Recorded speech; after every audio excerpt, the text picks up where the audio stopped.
యేసు అని స్వరమెత్తి గట్టిగా పలకండి. నేను నిజం చెప్తున్నాను, యేసు అని పలికితేనంట దయ్యాలు పారిపోతాయంట. అందుకే చాలామంది యేసు రక్తమే జయం, యేసు రక్తమే జయం అని పలుకుతూ ఉంటారు. ఎందుకు తెలిసిన, ఆ పేరు వింటే మీ ఇంటి ప్రక్కన కూడా దయ్యాలు రావు. మీ నోటితో యేసు యేసు యేసు యేసు అంటే రక్షకుడు.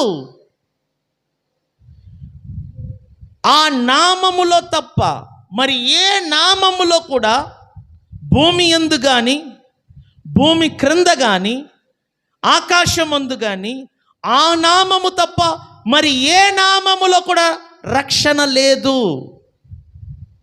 అందుకే నేను చెప్తున్నాను, యేసు అని పలకటానికి మనము సిగ్గుపడకూడదు, భయపడకూడదు. స్వరమెత్తి ఒకసారి చెప్పండి, ఆ నామము ఏంటంటే చెప్పండి, యేసు. గట్టిగా చెప్పండి, ఆ పేరేంటి?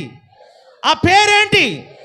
యేసును మనము ఘనపరచాలి, యేసును మనము సన్మానించాలి, యేసును ఘనపరచాలి, యేసును మనము సన్మానించాలి.